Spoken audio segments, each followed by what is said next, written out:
Almost there. Almost there 50 states of fried के दूसरे season की पहली कहानी है, जो कहानी है लोवा सिटी की। इस कहानी की शुरुआत सन 1999 लोवा में होती है, जहां एक एमिश रिलीजन की माँ अपनी बेटी हैना को जगा रही होती है। दरअसल एमिश रिलीजन के लोग बहुत ज्यादा रिलीजियस होते हैं, जो गॉड में बहुत ज्यादा बिलीव करते हैं और मॉडर्न वर्ल्ड से दूर रहते हैं, जो मॉडर्न वर्ल्ड की किसी भी चीज का इस्तेमाल नहीं करते। अब आधी रात का वक्त होता है, जहाँ पर हैना की माँ हैना समेत अपनी बाकी दो बेटियों को लेकर एक ब्रिज के पास चली जाती है, जिसे खासकर ट्रेन के लिए बनाया गया था। ये एक ओवरपास ब्रिज होता है, जहाँ हम ट्रेन को उनके पास आता देखते हैं कि तभी हैना की माँ अपनी दोनों बेटियों के गले में फांसी का फंदा डालकर उनको ब्रिज से नीचे धकेल देती है, जिसको देख हैना बहुत ज्यादा डर जाती है, क्योंकि अब उसकी बारी होती है। जहाँ हैना के बहुत मना करने पर भी उसकी माँ उसके गले में फंदा डालकर उसको भी नीचे धकेल देती है, जिसके बाद वो खुद भी अपने गले में फांसी का फंदा डालकर सुसाइड कर लेती है। पर हम देखते हैं कि हैना के गले का फंदा लूज हो जाता है, जिसे निकालने की हैना भी कोशिश करती है, और उस फंदे के निकलते ही हैना रेलवे ट्रैक पर गिर जाती है और अपने सामने से ट्रेन को आता देख हैना पैनिक करती है और जल्दी से ट्रैक से साइड हट जाती है, जिससे उसकी जान बच जाती है। पर उसकी दोनों बहनें और उसकी माँ अब मर चुकी थी, जिसके बाद फिर हमें 20 साल बाद यानी कि 2019 दिखाया जाता है, जहाँ हम हैना को सोते हुए देखते हैं, जिधर उसके पास आधी रात को एक ब्लेक नाम के मेंटेनेंस वर्कर का कॉल आता है, जो हैना से कहता है कि मुझे पता है तुम फील्ड वर्क नहीं करती, पर इमरजेंसी होने की वजह से तुम्हें यहाँ पर अभी आना होगा, क्योंकि अभी कोई भी इलेक्ट्रिक इंजीनियर यहाँ मौजूद नहीं है। और ब्लेक हैना से उसका हेलमेट भी साथ लाने को कहता है। दरअसल अब हैना एक इलेक्ट्रिकल इंजीनियर बन चुकी है, जो एक विंड पावर कंपनी के लिए डिजाइन इंजीनियर होती है। अब फील्ड मेंटेनेंस वर्क न करने की वजह से हैना ने अपने हेलमेट को ऊपर अटैक पर रखा हुआ था, जिस पर धूल जमा हो चुकी थी, जिसे उतारने में उसको बहुत डर लगता है, क्योंकि बचपन के उस ब्रिज वाले हादसे के बाद हैना को ऊंचाई से डर लगने लगा था और वो ऊंचाई से बहुत डरती थी। पर हिम्मत करके धीरे धीरे सीढ़ियों पर चढ़कर जैसे तैसे करके वो अपना हेलमेट उतार लेती है, जिसके बाद वो सीधा कार में बैठकर विंडमिल की तरफ जाने लगती है। हालांकि विंडमिल तक पहुंचने का सबसे छोटा रास्ता उसी ब्रिज से होकर जाता है, जहां कई सालों पहले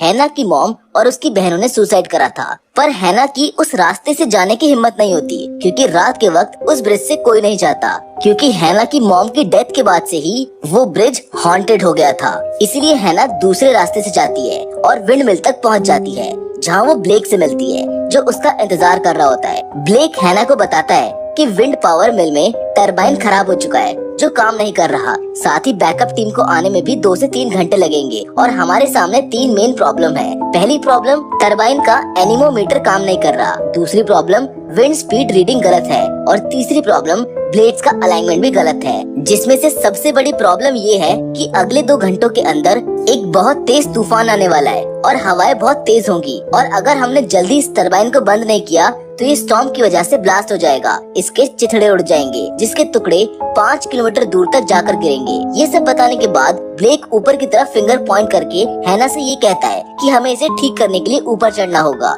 जिसको देखकर हैना अंदर ही अंदर डरने लगती है। उस विंडमिल टरबाइन की हाइट 300 फीट होती है, जिसे देख हैना की हालत खराब हो जाती है। साथ ही एक प्रॉब्लम ये भी होती है कि उस टरबाइन से ऑयल भी लीक हो रहा होता है, जिसके बाद ब्लेक सीढ़ियों पर आगे चढ़ने लगता है और थोड़ा ऊपर जाते ही वो हैना को 40 फीट के डिस्टेंस पर आने के लिए कहता है। वो हैना के लिए एक रस्सी फेंकता है, जो दिखने में एकदम फांसी के फंदे की तरह होती है, जिसको देख हैना डरने लगती है। जहाँ तभी ब्लेक आवाज लगाकर हैना को कहता है कि ये रस्सी प्रोटेक्शन के लिए है। जिसके बाद हैना स्लोली ऊपर चढ़ने लगती है। जहाँ थोड़ा ऊपर चढ़ने पर ब्लेक हैना से ये सवाल करता है कि तुम लास्ट टाइम टरबाइन पर कब चढ़ी थी, जिस पर हैना उससे कहती है कि ट्रेनिंग के दिनों में, और वो भी सिर्फ 30 फीट तक। जहाँ हैना ब्लेक से कहती है कि वो ग्राउंड पर काम करती है, और ब्लेक ही सुनकर मुस्कुराता है और हैना से नीचे देखने को मना करता है, क्योंकि हैना अब 90 फीट पर आ चुकी थी। साथ ही ऊपर चढ़ते वक्त हैना को बार बार एक आवाज सुनाई देती है कि यू आर ऑलमोस्ट देयर, जिसे सुनकर हैना को अजीब सा फील होता है। उसको समझ नहीं आता कि उसको ये आवाज क्यों सुनाई दे रही है। और 100 फीट ऊपर चढ़ने पर ब्लेक और हैना दोनों रेस्टिंग प्लेटफॉर्म पर रेस्ट करते हैं। रेस्ट करने के बाद ब्लेक हैना से आगे चलने को कहता है, जहाँ हैना 200 फीट क्रॉस कर लेती है, लेकिन अब उसके हाथ दुखने लगे हैं, इसीलिए वो दोनों सीढ़ियों पर ही रेस्ट करने लगते हैं। उधर बाहर टरबाइन भी जोरों से घूमने लगता है, जिस कारण से प्रोटेक्शन के लिए बंधी हुई रस्सी अब सॉकेट में जाकर अटक जाती है, जो विंटर्स में कॉमन बात है। लेकिन तभी टरबाइन में आग भी लगने लगती है और अब वो दोनों फिर से ऊपर चढ़ने लगते हैं, जहाँ ब्लेक बिना प्रोटेक्शन के ही ऊपर चढ़ रहा होता है। पर थोड़ा सा ऊपर जाते ही हैना को ये एहसास होता है कि सीढ़ी का एक स्क्रू लूज है, जिसे टाइट करने के लिए वो अपने बैग से स्क्रू ड्राइवर निकालती है और उस स्क्रू को कस देती है। पर तभी उसके पीछे एक डार्क शैडो आती है, जो हैना से कहती है कि यू आर ऑलमोस्ट देयर। और इसको सुनते ही हैना डर जाती है और घबराहट में वो स्क्रू ड्राइवर उसके हाथ से निकल जाता है और नीचे जाकर सीधा ब्लेक के सर पर लगता है, जिससे ब्लेक का बैलेंस बिगड़ जाता है और बैलेंस बिगड़ने से वो सीधा 100 फीट नीचे जाकर गिरता है, जिससे उसको बहुत चोट आती है और वो बहुत ज्यादा घायल हो जाता है। अब ये सब देखकर हैना की हालत खराब हो जाती है। वो रोने और डरने लगती है। वो ये सोचती है कि ये उससे क्या हो गया।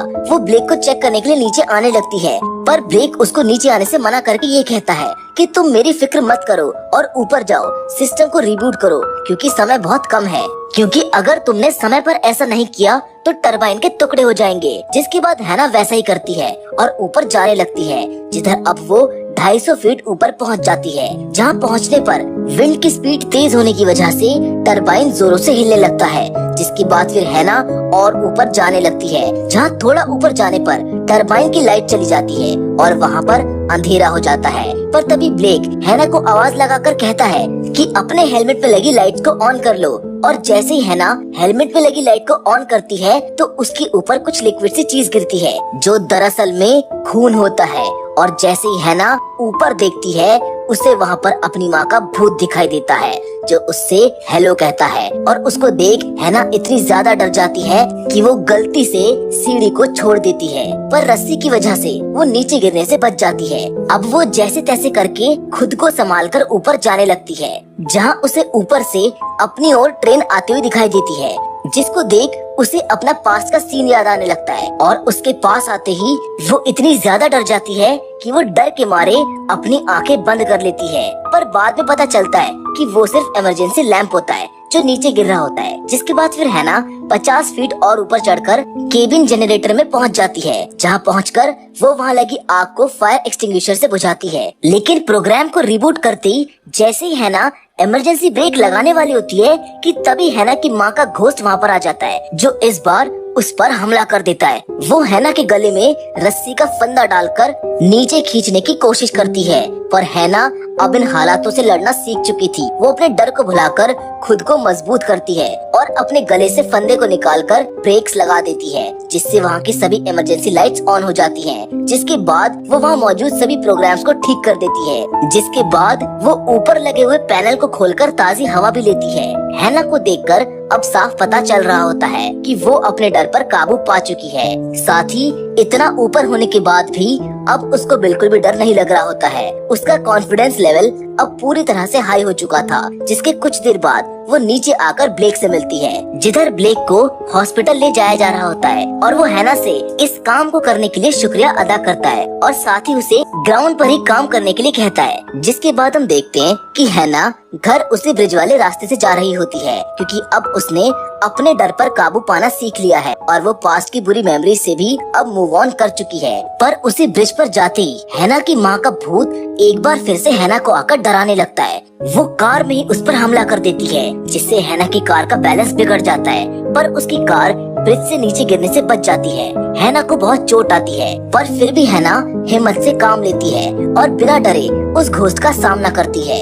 हैना बैक सीट पर पड़ी रस्सी उठाकर उस घोस्ट के गले में डाल देती है और उसको एक जोरदार लात मार के कार से नीचे गिरा देती है, जिससे वो घोस्ट ब्रिज के ऊपर लटक जाती है। और तभी वहाँ पर एक ट्रेन आती है, जिससे उस घोस्ट के टुकड़े टुकड़े हो जाते हैं और वो खत्म हो जाती है। जिसके साथ ये ऑलमोस्ट देयर की पूरी कहानी भी खत्म हो जाती है।